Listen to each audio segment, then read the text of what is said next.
সারা বাংলাদেশ তো কন্ট্রোল করা এমনিতেও সম্ভব না, আমাদের সময় লাগবে।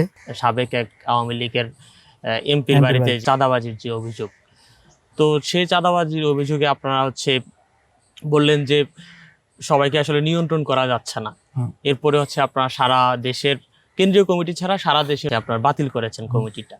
তো এই যে সারা দেশের কমিটি এখন বাতিল করলেন, তো সারা দেশের কমিটি আসলে এখন আবার কিভাবে আপনারা দিবেন? সারা দেশ তো অনেক বড় একটি জায়গা। দেখুন, দুইটা কথা বলি, বৈষম্য বিরোধী ছাত্র আন্দোলন তো সবার প্ল্যাটফর্ম। আপনি আমি যারাই আসলে স্বৈরাচারী ফ্যাসিবাদী শেখ হাসিনার বিরোধিতা করেছি তাদের সবার প্ল্যাটফর্ম। তো এখানে সবাইকে আসলে অ্যাকোয়ার করা হয়েছে। তো পরবর্তীতে বৈষম্য বিরোধী ছাত্র আন্দোলন তো তার নিজস্ব কিছু অবিষ্ট লক্ষ্য স্থির করে, এর মাঝে দীর্ঘদিন যাবৎ বৈষম্য বিরোধী ছাত্র নেতৃত্ব শূন্য ছিল। তাই বিভিন্ন গ্রুপ অফ পিপল, বিভিন্ন পলিটিক্যাল পার্টিস, বিভিন্ন পলিটিক্যাল স্টেক হোল্ডার্স, অথবা অনেক ক্ষেত্রে দেখা গিয়েছে কিছু কারাপ্টেড পিপলও আর কি, তারা আসেন, এসে হলো গিয়ে বৈষম্য বিরোধী ছাত্র আন্দোলন অনেক নেতৃবৃন্দকে, আমি অনেক নেতৃবৃন্দ বলবো এই জায়গায়, কারণ বৈষম্য বিরোধী ছাত্র আন্দোলন প্ল্যাটফর্মটা এত বড় এবং খুব সহজেই যে কেউ না এই পরিচয়টা দিতে পারে। কালকে যদি বিএনপির একজন নেতা গিয়ে বলে সে বৈষম্য বিরোধী ছাত্র আন্দোলনের একজন কর্মী, আপনি তাকে ডিনাই করতে পারবেন না। শিবিরের একজন যদি গিয়ে বলে, ডিনাই করতে পারবেন না। সে যে রাজনৈতিক পরিচয় নাও থাকে, সে বাংলাদেশে বৈষম্য বিরোধী ছাত্র আন্দোলন পরিচয়টাকে গ্রহণ করতে হবে। সো এর ফলে যে জিনিসটা হয়ে যায়, বৈষম্য বিরোধী ছাত্র আন্দোলন পরিচয় দেওয়া সোজা হয়ে যায়, এবং এইটাকে আসলে পলিটিক্যাল পার্টিগুলো নানাভাবে মিসইউজ করেছে। বৈষম্য বিরোধী ছাত্র আন্দোলন আমরা যখন কমিটিগুলো দিয়েছি, আমাদের এখানের ভিতরে তো কেন্দ্র এবং তৃণমূলের মাঝে একটা ব্রিজ থাকে। যারা গিয়ে কমিটিগুলো এসে, আমরা সেটা সার্চ কমিটি বলেছিলাম, বিভাগীয় প্রতিনিধি বলেছিলাম, সেই বিভাগীয় প্রতিনিধিরা বিভিন্নভাবে হলো গিয়ে বিভিন্ন রাজনৈতিক দল, ছাত্র সংগঠনের ভিতরে চলে যায়। আমাদের এই ব্রিজটা আসলে না, মানে আগের মতো পারফেক্টলি ওয়ার্ক করতেছে না, এবং এর সুযোগটা তৃণমূলের বহু মানুষ এই জিনিসগুলো নিচ্ছে, কারাপশনের দিকে যাচ্ছে, অপরাধ প্রবণতার দিকে যাচ্ছে। আমি এটা নিয়ে কেন অপরাধ প্রবণতার দিকে যাচ্ছে সেটা নিয়ে সোশিওলজিক্যাল পার্সপেক্টিভ থেকে লম্বা ব্যাখ্যা দিতে পারবো, আমি সেখানের ভিতরে যাবো না। জাস্ট এইটুকু বলতেছি, আমাদের আবার নতুন করে এই ব্রিজটা তৈরি করতে হবে, যার মধ্যে দিয়ে আমরা বৈষম্যের ছাত্র আন্দোলনের কেন্দ্র এবং তৃণমূলের সাথে কানেক্ট করতে পারবো। সেই জন্য আমরা আসলে আমাদের কার্যক্রম স্থগিত করেছি।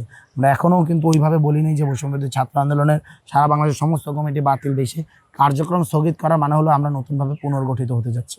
আপনি যদি একটা বিল্ডিং বা কোনো কিছু যখন ঘুণে ধরে, আপনার সেটাকে ভেঙে চড়ে নতুনভাবে জিনিসটা গড়তে হবে। দ্যাট নট মিনস আপনি পুরো এজেন্সিটাকে, পুরো বাড়িটাকে বা ঘরটাকে, থাকার জায়গাটাকে অস্বীকার করছেন, এই মাটিটাকে অস্বীকার করছেন।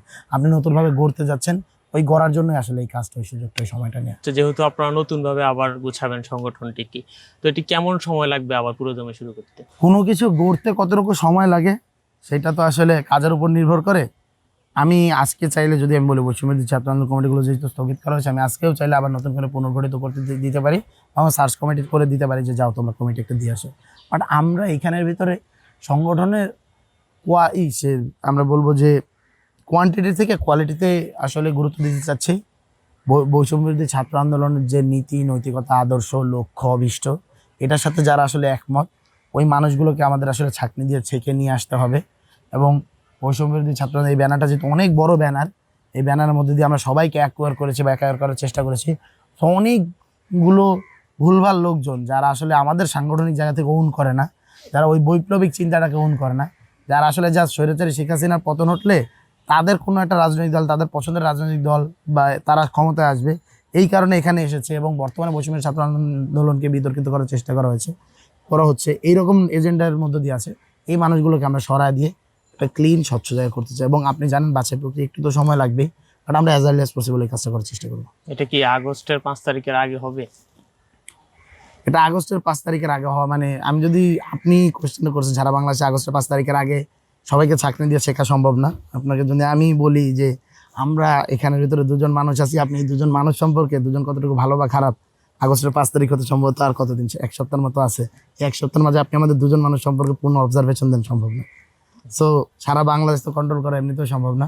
সো আমার মনে হয় কোয়েশ্চেনটা আসলে আমাদের সময় লাগবে, ইসের আগে 5 তারিখের মাঝে তো হওয়া আসলে সম্ভব না।